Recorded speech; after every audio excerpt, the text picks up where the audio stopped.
उद्देश्य।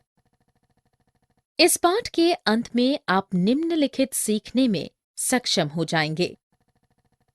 प्रबंधन की प्रकृति एवं संगठन में इसके महत्व का वर्णन करने में, प्रबंधन की प्रकृति को कला, विज्ञान और पेशे के रूप में समझा सकने में, समन्वय की प्रकृति और इसके महत्व को समझ सकने में। प्रबंधन की अवधारणा। प्रबंधन एक ऐसा मार्गदर्शक तत्व है जो लोगों के प्रयासों को एक सामूहिक उद्देश्य, एक लक्ष्य की पूर्ति की दिशा की ओर ले जाता है। परिभाषा। प्रबंधन एक सामूहिक लक्ष्य की प्राप्ति के लिए नियोजन, संगठन, नियुक्तिकरण, निर्देशन एवं संगठन के नियंत्रण की प्रक्रिया या एक प्रयास है। प्रबंधन की विशेषताएं। परिभाषा का एक सावधानीपूर्वक विश्लेषण हमें प्रबंधन की निम्नलिखित विशेषताओं की ओर ले जाएगा। 1. प्रबंधन एक लक्ष्य उन्मुखी प्रक्रिया है। प्रत्येक संगठन के कुछ पूर्व परिभाषित लक्ष्य होने चाहिए और उन्हें सरल और स्पष्ट रूप से व्यक्त होना चाहिए। 2. प्रबंधन सर्वव्यापी है। संगठन चाहे आर्थिक, सामाजिक या राजनीतिक हो, प्रबंधन की प्रक्रिया सबसे समान है। 3. प्रबंधन बहुआयामी है। प्रबंधन एक जटिल गतिविधि है जिसके 3 प्रमुख आयाम हैं, जैसे लोगों का प्रबंधन, प्रक्रियाओं का प्रबंधन और परिचालन का प्रबंधन। 4. प्रबंधन एक सतत प्रक्रिया है। प्रबंधन प्रक्रिया निरंतर एकजुट परंतु पृथक-पृथक कार्यों का नियोजन, संगठन, निर्देशन, नियुक्तिकरण एवं नियंत्रण की श्रृंखला है। 5. प्रबंधन एक सामूहिक गतिविधि है। एक संगठन भिन्न-भिन्न आवश्यकताओं वाले अलग-अलग प्रकार के लोगों का समूह होता है, परंतु वे सभी संगठन के समान उद्देश्यों की पूर्ति के लिए कार्य करते हैं। 6. प्रबंधन एक गतिशील कार्य है। एक संगठन अपने बाह्य पर्यावरण के संपर्क में आता है, जिसमें विभिन्न सामाजिक, आर्थिक और राजनीतिक तत्व सम्मिलित होते हैं। सफल होने के लिए एक संगठन के प्रबंधन को अपने आप को एवं अपने उद्देश्यों को पर्यावरण के अनुरूप बदलते रहना चाहिए। 7. प्रबंधन एक अमूर्त शक्ति है। प्रबंधन एक अमूर्त शक्ति है जिसे देखा नहीं जा सकता, परंतु इसकी उपस्थिति को संगठन के कार्यों के रूप में अनुभव किया जा सकता है। प्रबंधन के कार्य। प्रबंधन को नियोजन, संगठन, निर्देशन और नियंत्रण एवं निर्धारित उद्देश्यों की प्राप्ति के लिए संगठन के संसाधनों के उपयोग की प्रक्रिया के रूप में परिभाषित किया गया है। व्यवसाय में सम्मिलित इन प्रक्रियाओं के कार्यों के रूप में नीचे चर्चा की गई है। नियोजन। नियोजन पहले से ही निर्धारित करने की प्रक्रिया है कि क्या करना है, किस प्रकार करना है और किसको करना है। इसका अभिप्राय है उद्देश्यों को पहले से ही निर्धारित करना और दक्षता एवं प्रभावशाली ढंग से उनकी प्राप्ति के लिए मार्ग निर्धारित करना। नियोजन की समस्याओं को नहीं रोका जा सकता है, परंतु उनका पूर्वानुमान लगाकर कि जब भी वे घटित होती हैं, तो उनसे निपटने के लिए एक आकस्मिक योजना तैयार की जा सकती है। संगठन। प्रबंधन में कार्य सौंपने, कार्य समूहों में बांटने, अधिकार निश्चित करने और विशिष्ट योजना को पूरा करने के लिए संसाधनों को आवंटित करने का कार्य संगठन है। नियुक्तिकरण। सरल शब्दों में इसका अर्थ है सही कार्य के लिए सही व्यक्ति की खोज करना। प्रबंधन का यह एक महत्वपूर्ण पहलू संगठन के उद्देश्यों की प्राप्ति के लिए सही योग्यता वाले सही व्यक्तियों की सही स्थान और समय पर उपलब्धि सुनिश्चित करना है। निर्देशन। निर्देशन के कार्य में कर्मचारियों को नेतृत्व प्रदान करना, उन्हें प्रभावित करना एवं प्रेरित करना सम्मिलित है, ताकि वे सौंपे गए कार्य को पूरा कर सकें। इसके लिए एक ऐसा पर्यावरण तैयार करने की आवश्यकता होती है जो कर्मचारियों को सर्वश्रेष्ठ ढंग से कार्य करने के लिए प्रेरित करे। अभिप्रेरणा और नेतृत्व दोनों ही निर्देशन के मूल तत्व हैं। नियंत्रण।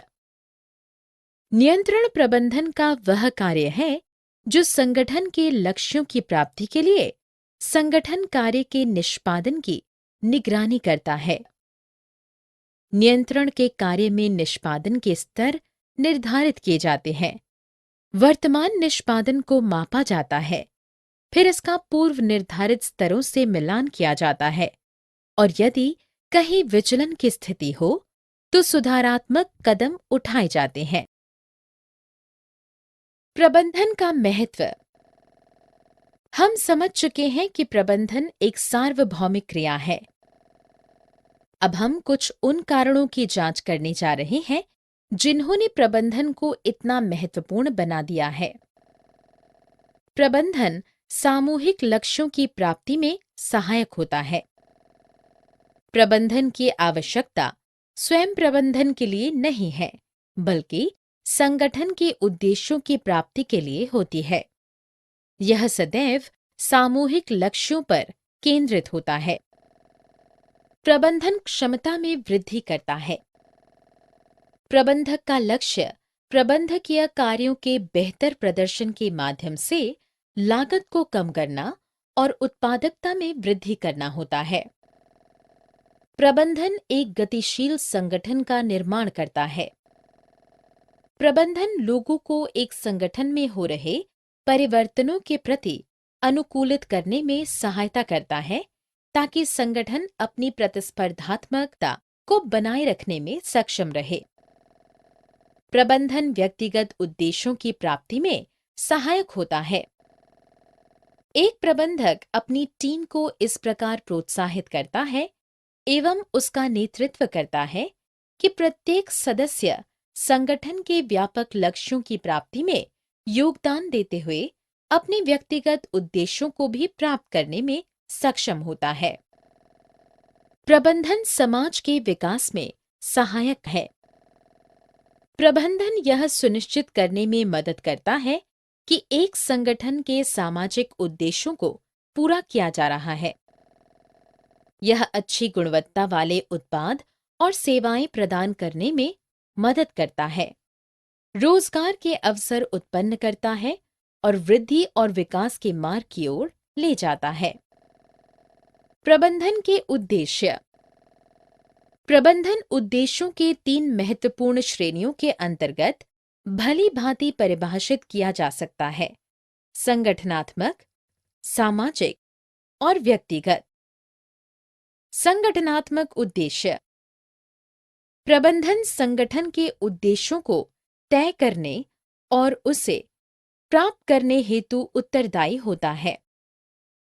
यह लाभ को अधिकतम करने, व्यापार के विकास और उसके अस्तित्व के रूप में हो सकता है। सामाजिक उद्देश्य। यह समाज के विभिन्न घटकों के लिए निरंतर आर्थिक मूल्य सृजित के रूप में संदर्भित किया जाता है। व्यक्तिगत उद्देश्य। प्रबंधन की प्रकृति।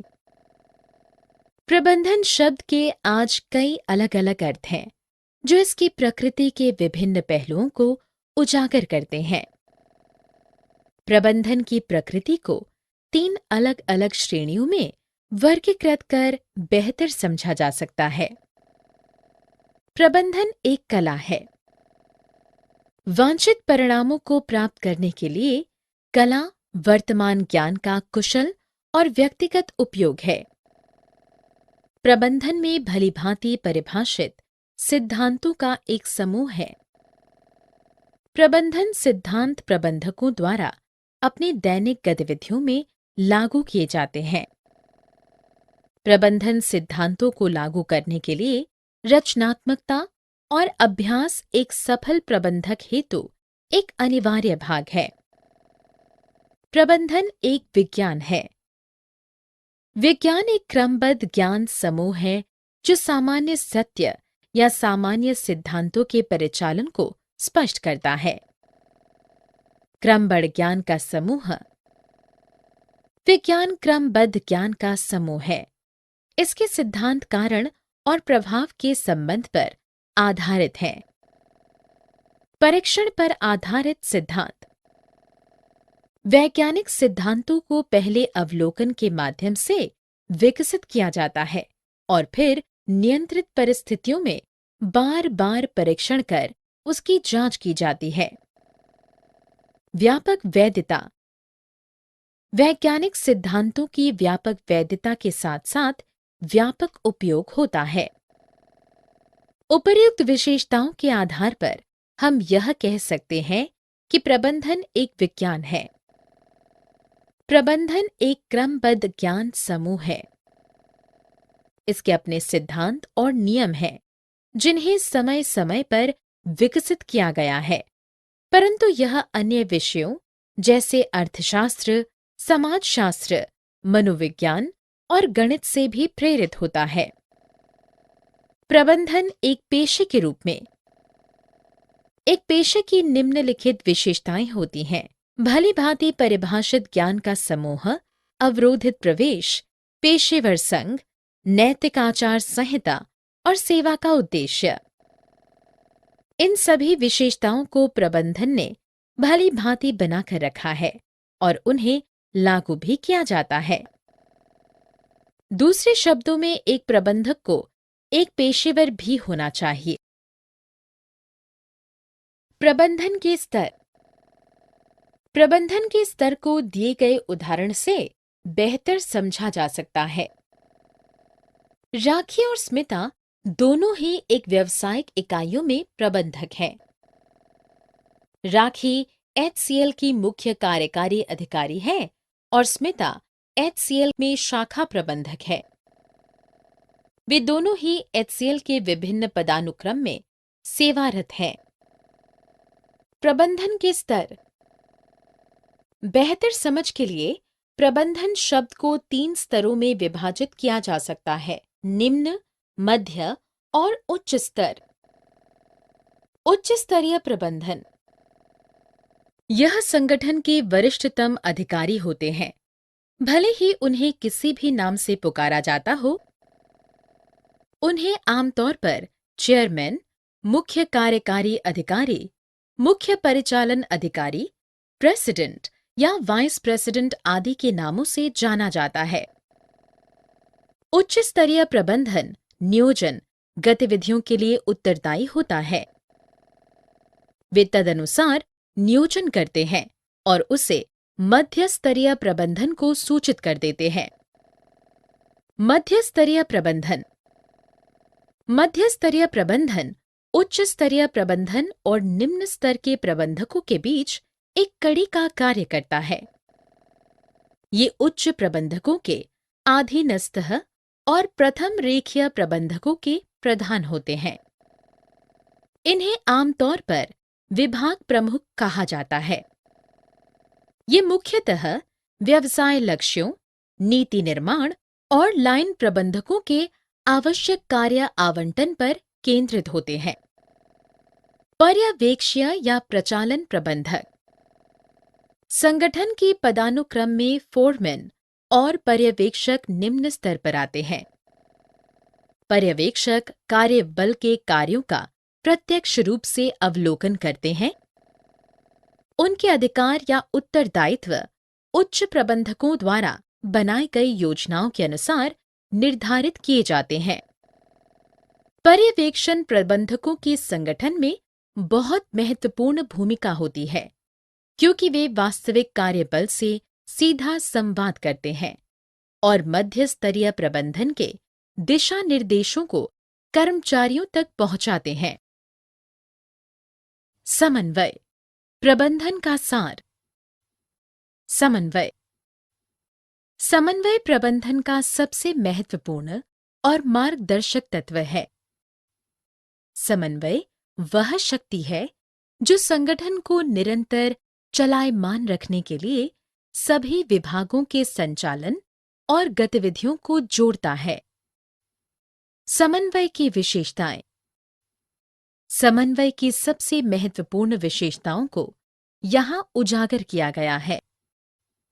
समन्वय सामूहिक प्रयासों को समेकित करता है। समन्वय असंबंधित और विविध हितों को उद्देश्यपूर्ण कार्य गतिविधि में समेकित कर देता है। यह समूह के कार्यों को एक केंद्र बिंदु प्रदान करता है, जो यह सुनिश्चित करता है कि निष्पादन योजना और निर्धारित कार्यक्रम के अनुसार ही हो। समन्वय कार्यवाही में एकता लाता है।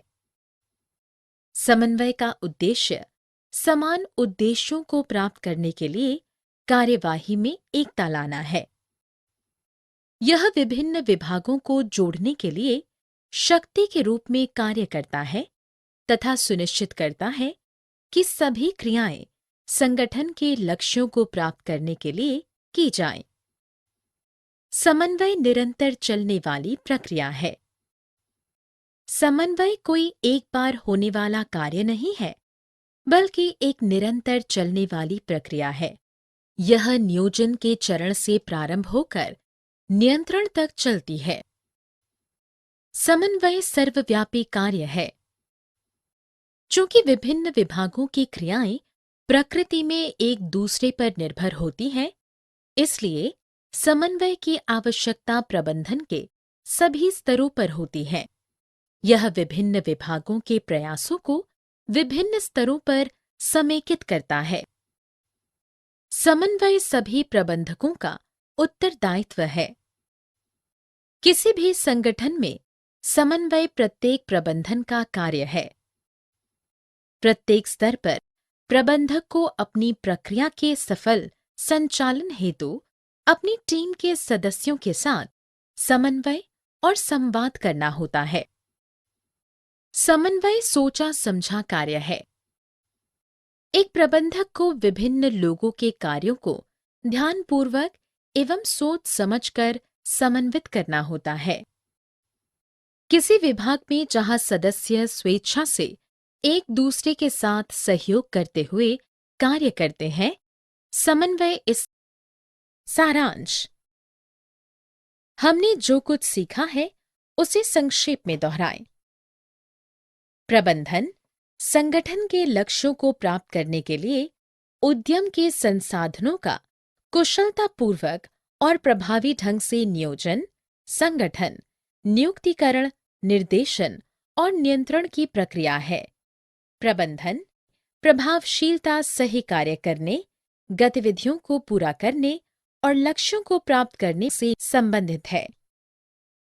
प्रबंधन की मुख्य विशेषताएं: लक्ष्य उन्मुखी प्रक्रिया, सर्वव्यापक बहुआयामी, निरंतर प्रक्रिया, सामूहिक गतिविधि, गतिशील कार्य और मूर्त शक्ति। प्रबंधन 3 मूल उद्देश्यों को पूरा करता है: संगठनात्मक, सामाजिक और व्यक्तिगत। प्रबंधन महत्वपूर्ण है क्योंकि यह सामूहिक लक्ष्यों को प्राप्त करने में मदद करता है, दक्षता बढ़ाता है, एक गतिशील संगठन बनाता है, व्यक्तिगत उद्देश्यों की प्राप्ति में सहायता करता है और समाज के विकास में योगदान देता है। प्रबंधन की प्रकृति ज्ञान यानी विज्ञान और उसके कुशल उपयोग का एक मिश्रित उपयोग है। स्तरीय प्रबंधन 3 स्तरीय गतिविधि माना जाता है। उच्च प्रबंधन उद्देश्यों और नीति निर्धारण पर ध्यान केंद्रित करता है। मध्य प्रबंधन इन उद्देश्यों को अन्य प्रबंधकों के प्रयासों से प्राप्त करने का प्रयास करता है और पर्यवेक्षी या परिचालन प्रबंधक प्रत्यक्ष रूप से कार्यबल के प्रयासों का पर्यवेक्षण करता है। सभी प्रबंधक निम्नलिखित अंतः संबंधित कार्य करते हैं: नियोजन, संगठन, नियुक्तिकरण, निर्देशन और नियंत्रण।